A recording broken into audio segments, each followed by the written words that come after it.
বন্ধুসকল মোৰ নতুন এটা ভিডিঅ'লৈ স্বাগত জনাইছোঁ। এয়া দেখিব পাৰিছে মোৰ ঘৰৰ কিচেনৰ মানে অলপ আলমাৰি বনাই আছোঁ। সেইটো মই ভাবিছোঁ ভিডিঅ' কৰি দেখুৱাওঁ আপোনালোকক। সদায়তো মই বেলেগৰ ভিডিঅ' দি থাকোঁ, আজি মই নিজৰ ভিডিঅ' দিওঁ। নিজৰ ঘৰটো কেনেকুৱা চাব পাৰিব। ইয়াত দিলদাৰ এইফালে কৰি আছে, ঠিক আছে। এইটো সেই 3 ইঞ্চি উঠাইছে চেলেবৰ তলত। তাৰপিছতে এইটো এটা দেখিছে প্লাষ্টাৰ মাৰা হৈ গৈছিলে, এইফালে কাটি দিছিলোঁ। এইটো এতিয়া বন্ধ কৰি দিম, এইটো দিলে সৰু হৈ যাব। এইটো দাগিটো দেখিব পাৰিছে, এই দাগিটো এইখিনি গোটেইখিনি একদম লিণ্টাৰলৈকে উঠিব আৰু ইফালে এইটো উঠিব ডাইৰেক্ট উঠি পেলাই। আৰু এইটো চেলেবটো হৈ গ'ল, তলত কিবা কিবি সোমাই থ'ব পাৰিম। আৰু এইটো অলপ চাইড দিয়কচোন, মই ভিডিঅ' বনাইছোঁ। এইটো ইয়াৰ পৰা চাহটো খাই লওক। এইটো ইয়াৰ পৰা উঠি পেলাই একদম ডাইৰেক্ট ইয়ালৈকে উঠি যাব, আকৌ এইটো ইয়ালৈকে উঠি যাব এনেকৈ ডাইৰেক্ট। তাৰপিছতে এইটো দেখিব পাৰিছে, এইটো দাগি দিয়া আছে এনেকৈ, এই দাগিটো দিয়া আছে। এইটো এনেকৈ পাৰ্টিশ্যন হ'ব।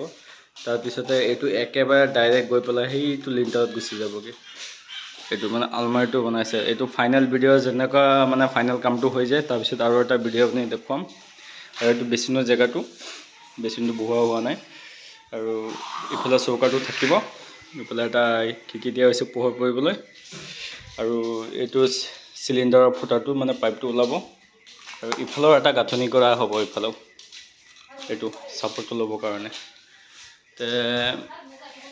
এইটোকে কাম লগাইছোঁ। যেতিয়া মানে কামটো শেষ হৈ যায়, তাৰপিছত আৰু এটা ভিডিঅ' বনাই মই দেখুৱাম যে এইটো কামটো কেনেকুৱা হ'ল। আৰু যোৱাকালি ফ্ল'ৰটো ঢালাই দিলোঁ। এইটো টাইলছ নলগাওঁ বুলি ভাবিছোঁ, এনেই পলিচ মাৰি ৰাখি দিম বুলি ভাবিছোঁ। কাৰণ এইটো পাকঘৰহে, এনেই পিছল হৈ যায় পানী চানী পৰিলে। সেইটো কাৰণে পলিচ মাৰি দিম বুলি ভাবিছোঁ।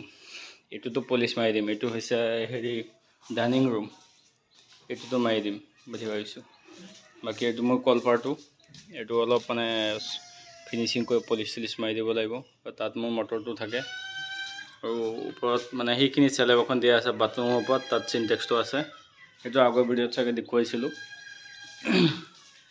আৰু এইটোত অলপ টাইলছ লগাব লাগিব, এই ৰুমটোত টাইলছ লগাব লাগিব। এইটোত কাৰ্পেট পাৰা আছে, তলত চলিং দি পেলাই ঢালাই দিয়া হৈ গ'ল। এইটোত কাৰ্পেটটো অঁতৰাই এইটোত টাইলছ লগাম। আৰু এইটো হৈছে মোৰ মাৰ ৰুম। এইটো ওপৰত এয়া চিলিং টিলিং চব লগোৱা আছে। এইটো মানে পুটি চুটি মাৰিব লাগে। আৰু এইটো কাটি থৈছোঁ, ইয়াত মানে খিৰিকী এটা ওলাব লাগে, পোহৰটো নাহে যে। আৰু এইটো চলিং দিয়া হৈ গ'ল, ঢালাই দিয়া হৈ গ'ল। এইটোতো টাইলছ লগাব লাগে।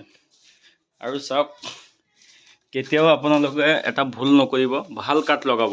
মই কাঠৰ মিস্ত্ৰী, যিহেতু মোক কাঠ লগাবলৈ কৈছে সেইটো লগালোঁ। এতিয়া চাওক পূৰা উৰি ধৰিলে, 5 বছৰৰ মূৰতো পূৰা উৰি ধৰিলে, গোটেই চৌকাত খতম। এইটো চাওক গোটেই চৌকাত খতম। মই একদম মানে খঙত পিছত মানে উৰি লাগি গ'ল। পিছত মই মৰিয়াই এইখিনি ভাঙি দিলোঁগৈ। সেইটো কাৰণে কাঠৰ মিস্ত্ৰী হেৰি কৰি কেতিয়াও, যিটো কাঠৰ মিস্ত্ৰী কয় যে এইটো লগাওক অমুক লগাওক ভাল আছে, নলগাব। আপোনাৰ ব্যক্তিগত হিচাপত যিটো ভাল দেখে সেইটোও লগাব, নহ'লে এনেকুৱা কণ্ডিশ্যন হৈ যাব পাৰে যেনেকুৱা মোৰ হৈ গ'ল। সেইটো কাৰণে মই এতিয়া নিজে চইচ কৰি কাঠ আনি লগাম। তো এইখিনি ভিডিঅ'টো চাই যদি ভাল লাগে লাইক শ্বেয়াৰ কৰিব। এতিয়া ঠিক আছে দিলদাৰ, চাহটো খাই লাগক বাৰু। মোৰ হ'ল, মই এতিয়া ডিব্ৰুগড় যাব লাগে, মই তাত যাওঁ। কেইদিনমানৰ কাম আছে, 4-5 দিন প্লাষ্টাৰ কাম চলি আছে। সেইটো হোৱালে মই আকৌ যোৰহাটত আহি যাম। এইটো মোৰ ঘৰৰ ফ্ৰণ্ট চাইডটো আছাম টাইপ।